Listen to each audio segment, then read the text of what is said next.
मित्रों, इस वीडियो के माध्यम से आज हम उन सूत्रों पर प्रकाश डालेंगे जिन्हें अपनाकर कोई भी व्यक्ति साधन संपन्न बन सकता है।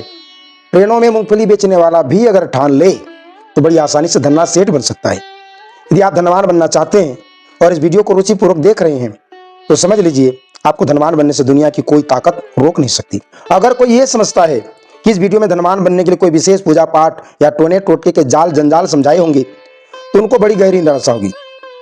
गरीबी में जीने वाला व्यक्ति जिन बातों को, सावधानियों को छोटी बात समझ के महत्व नहीं देता, उन्हीं छोटी छोटी बातों में अमीर बनने का राज छिपा है। तो चलिए श्री राम गायत्री दर्शन में आप सबका स्वागत करते हुए आगे बढ़ते हैं। किसी महापुरुष का कथन है, निर्धनता से मनुष्य को लज्जा आती है, लज्जा से पराक्रम नष्ट हो जाता है, पराक्रम नष्ट हो जाने पर अपमान होता है और अपमान से दुख होता है, दुख से शोक होता है, शोक से बुद्धि नष्ट हो जाती है और बुद्धि के न रहने पर मनुष्य का नाश हो जाता है। सच है, निर्धनता विपत्तियों की जड़ है। मित्रों, बाबा तुलसीदास भी कहते हैं, नहीं दरिद्र सम को दुखहीना, दरिद्रता सभी पापों की जड़ है। विभुक्षितम किम न करोति पापम, अर्थात भूखा व्यक्ति कोई भी पाप कर्म कर सकता है। वर्तमान में मनुष्य जीवन की सभी समस्याओं में सबसे बड़ी समस्या धन की ही है।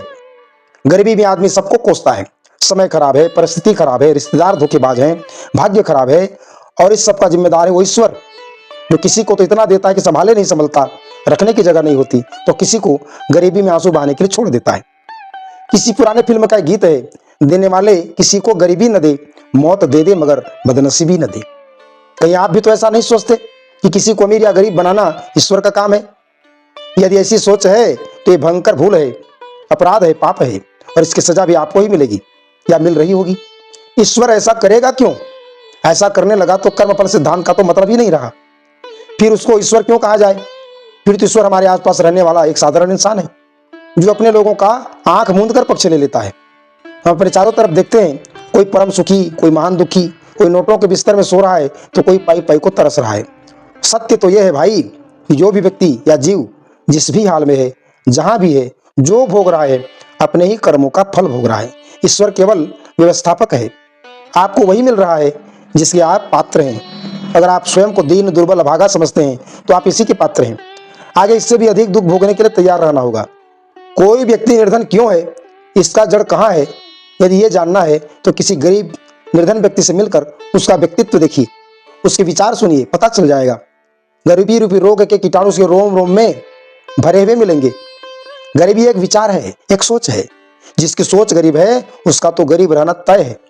गरीब आदमी यही सोचता है कि उसका भाग्य खराब है, कि वह कितना भी कुछ कर ले सफल नहीं हो सकता, ऊपर वाला भी नहीं सुनता इत्यादि। जो व्यक्ति 10-20 साल पहले गरीब था और आज भी उसी बदहाली में जी रहा है तो समझ सकते हैं वह इन्हीं बीमारियों से ग्रसित है। 10 साल पहले ट्रेन और बस में चना मूंगफली बेचने वाला आज भी वही कर रहा है, तो इसका मतलब क्या है? निश्चित हो गया कि वह अमीर बनने का सपना देखा ही नहीं उसने। दरिद्रता ने उसे न व्याकुल किया, न बेचैन, न उसको कभी अपनी बदहाली पर कभी लज्जाई। जिस व्यक्ति को गरीबी से चिढ़ है, घटिया भोजन, घटिया कपड़े और घटिया मकान के कारण जिसको लज्जा आती है, जिसने अमीर बनने का सुनहरा सपना देख लिया है, जिसने गरीबी को अपने पैरों तले कुचल मसल कर समाप्त करने की सौगंध खा ली है, उस महावीर को, उस पराक्रमी को, उस महान व्यक्ति को भला कौन रोक सकता है? ऐसे व्यक्ति दशरथ मांझी की तरह कुदाली लेकर दुर्गम पहाड़ से भिड़ जाते हैं और पहाड़ को खोद कर ही दम लेते हैं। पुराणों में एक चिड़िया की कहानी आती है। एक टिटहरी थी, उसने समुद्र के किनारे अंडे दिए थे। एक दिन समुद्र की लहरें आई और उसके अंडे बहाकर ले गई। बस क्या था, टिटहरी क्रोध के मारे पागल हो गई। उसने कहा, ए सागर, तुझे पाट कर ही दम लूंगी, देख मैं तेरा क्या करती हूँ। और सच ही उसने कार्यक्रम शुरू कर दिया जिसको देखकर किसी को भी हंसी आ सकती है। वह छोटी सी चोंच के माध्यम से कंकड़ उठा उठाकर सागर में डालने लगी। खाना पीना सब भूल गई, बस उड़ कर जाती, किनारे से कंकड़ उठाती और सागर में डालती। वहीं पास में ऋषि अगस्त्य तप कर रहे थे। टिटहरी का दर्द उनसे देखा नहीं गया। उनके अंदर यह क्षमता थी कि किसी भी पदार्थ में मनचाहा हेर फेर कर सके। इसमें चमत्कार या जादू जैसा कुछ नहीं होता, ये सब साइंस है। उन्होंने सागर में उपलब्ध जल के परमाणुओं को सीमित कर दिया और चुल्लू भर का बनाकर पी गए। टिटहरी अपने अंडे वापस ले आई, तब उन्होंने मुंह का भरा पानी बाहर निकाल दिया और सागर जस का तस हो गया। चलिए अब गरीबी के कारणों की विवेचना करते हैं। सबसे पहला रोग, काम से जी चुराना या कल परसों में टालते रहना। आलस्य में, गपबाजी में, सिनेमा या ताश खेलने जैसे, घूमने फिरने जैसे अनावश्यक कार्यों में समय नष्ट कर देना। लेकिन अगर व्यक्ति मेहनती है, पसीना बहाकर भी गरीब है, तब क्या कारण होगा?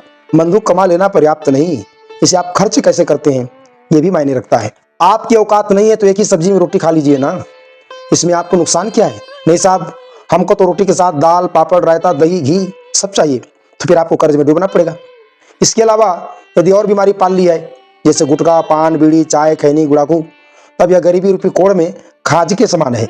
हमने अपने परिचय क्षेत्र के कई लोगों को पूछकर इस सत्य को जाना है कि महीने में 8-10 हजार कमाने वाला युवक रोज 50 रुपए का गुटखा खा जाता है।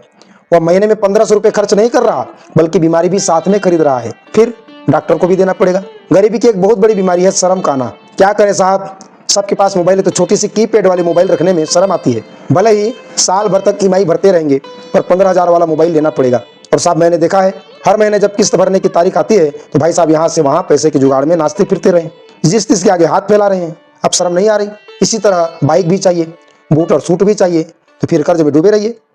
और ऐसे युवक अपराध जगत में प्रवेश करने लगते हैं, असामाजिक तत्वों के हाथ की कठपुतलियां बनकर देश, धर्म, समाज, संस्कृति को नुकसान पहुंचाते हैं। तीसरी समस्या का नाम है काम को छोटा समझना। भाई साहब ने थोड़ा बहुत पढ़ क्या लिया कि नौकरी ही चाहिए, छोटा मोटा कोई काम कर लो, कम लागत वाला कोई व्यवसाय शुरू कर दो। नहीं करते साहब। हमारे परिचित, हमारे दोस्त देखेंगे तो क्या कहेंगे, अरे यार एमए बीए करके सड़क किनारे चाय पकौड़ी बेचेगा। साहब हमारे तो नाक ही कट जाएगी। इसी तरह अच्छे अवसर की प्रतीक्षा में कीमती समय गुजरता रहता है और दिन ब दिन तनाव और चिंता में वृद्धि होती रहती है। चलिए सबसे निम्न स्तर पर पहुंचकर बात करते हैं कि न आपके पास न वाहन है, न साधन है, न सुविधा, न व्यवसाय के लिए पैसा। और यही तो है एक वीर पुरुष के पुरुषार्थी की परीक्षा। अगर आप काम को छोटा नहीं समझते तो 2-500 में सब्जी बेचने का व्यवसाय शुरू किया जा सकता है। हमने देखा भी है और सुना भी है कि एक व्यक्ति ने 100 रुपये का मूंगफली खरीदा, भून कर 10-10 रुपए के पैकेट बनाए, ट्रेनों में बेचना शुरू किया। शाम तक 200 रुपये बन गया, 25 रुपये में दिन भर का गुजर बसर हो गया, शुद्ध 75 रुपये बच गया। प्रत्येक दिन बचत की राशि बढ़ती गई, व्यवसाय भी बढ़ता गया। जब महीना पूरा हुआ तो वह 10,000 का स्वामी था। अब मूंगफली बेचना छोड़कर उसने फलों का व्यवसाय शुरू किया। और बंधुओं, आज की तारीख में वह शहर का नगर सेठ है। उसके दुकान में 10 नौकर काम करते हैं। बाटा कंपनी के मालिक एक समय मोची का काम करते थे। देश के प्रधानमंत्री नरेंद्र मोदी पिता के साथ रेलवे स्टेशन में चाय बेचते थे। देश के पूर्व राष्ट्रपति एपीजे अब्दुल कलाम घर घर अखबार बांटने जाया करते थे। अमेरिका के राष्ट्रपति अब्राहम लिंकन इतने गरीब थे कि पढ़ने के लिए तेल का दीपक तक नहीं जला सकते थे, सो पढ़ने के लिए दोस्तों से पुस्तकें उधार मांगते थे और रोड लैंप के नीचे बैठकर पढ़ते थे। चंद्रगुप्त को सम्राट बनाने वाले चाणक्य बेहद गरीब और कुरूप व्यक्ति थे। अपने देश के उन अरबपतियों की लंबी सूची है जो जीवन के प्रारंभिक समय में बेहद गरीब थे और फटेहाल थे। आर्य समाज के प्रसिद्ध संत, साधक और विद्वान महात्मानंद स्वामी सरस्वती बाल्यकाल में मंदबुद्धि बालक थे। एक महामूर्ख युवक पत्नी के व्यंग्य वचन सुनकर विद्या अध्ययन में ऐसे लगे कि महाकवि कालिदास हो गए। ईश्वरचंद्र विद्यासागर सड़क के किनारे से गुजर रहे थे कि एक 10-12 वर्ष के एक बालक ने उनके सामने हाथ फैला दिया। करुण हृदय विद्यासागर जी ने उस फटेहाल बालक से पूछा, बेटा मैं तुझे 4 आने दूं तो तू उसका क्या करेगा? बालक ने कहा, बाबूजी उसमें से 2 आने के चने अभी खरीदूंगा और 2 आने शाम के लिए बचा रखूंगा। विद्यासागर जी ने फिर पूछा, अगर 8 आने दूं तो? जवाब मिला, मेरा कल दिन भर का काम चल जाएगा बाबूजी। विद्यासागर जी ने फिर पूछा, और यदि 1 रुपया दूं तो? बच्चे ने कहा, 4 दिन तक भीख ही नहीं मांगूंगा। तब विद्यासागर ने कहा, 10 रुपया दूं तो क्या करेगा? बच्चे ने कहा, जीवन भर भीख नहीं मांगूंगा। विद्यासागर जी ने उसे 10 रुपये दिए। बालक ने प्रणाम किया और चला गया। 20 वर्ष बाद जब ईश्वरचंद्र विद्यासागर उसी रास्ते से गुजरे तो एक नौजवान ने आकर उनके पैर छुए और कहा, बाबूजी चलिए अपनी दुकान में। विद्यासागर जी ने चकित होते हुए कहा, मेरी कौन सी दुकान भाई? युवक ने कहा, आप ही की दुकान है बाबूजी, आइए ना देखिए। कहकर उसने उन्हें एक बड़े से फल के दुकान के सामने ले गया जहाँ बहुत से लोग काम पर लगे हुए थे। युवक हाथ जोड़कर खड़ा हुआ और बोला, मुझे नहीं पहचाना बाबूजी, मैं वही बेसहारा अनाथ बालक हूँ जिसने 20 साल पहले आपके सामने हाथ फैलाया था। आपने उस दिन सहारा नहीं दिया होता तो आज भी भीख मांग रहा होता। ईश्वरचंद्र विद्यासागर उसकी विनम्रता, लगन और धैर्य देखकर गदगद हो गए। सच बात तो यही है भाई कि व्यक्ति को जो संपत्ति, जो सौभाग्य, जो अवसर बाहर से मिलता दिखाई देता है वह व्यक्ति के अंदर में ही होता है।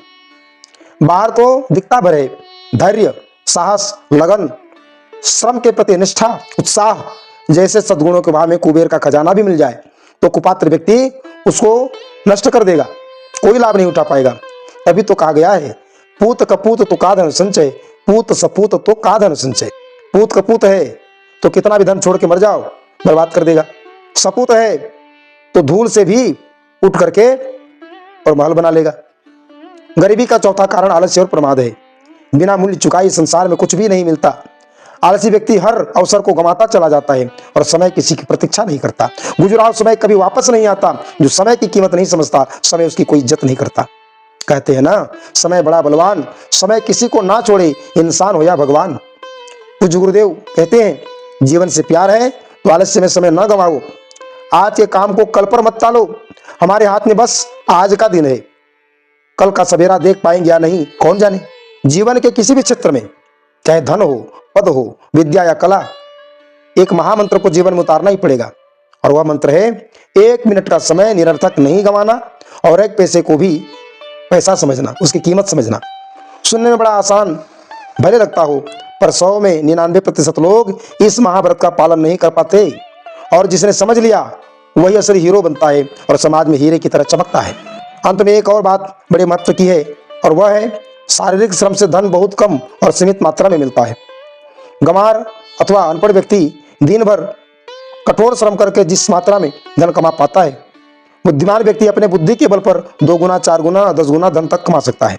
मध्यम वर्ग के सरकारी कर्मचारियों का वेतन 40,000 से 80,000, 90,000 तक होता है, जबकि एक मजदूर शरीर को घिस घिस कर 200-500 रुपया ही कमा पाता है।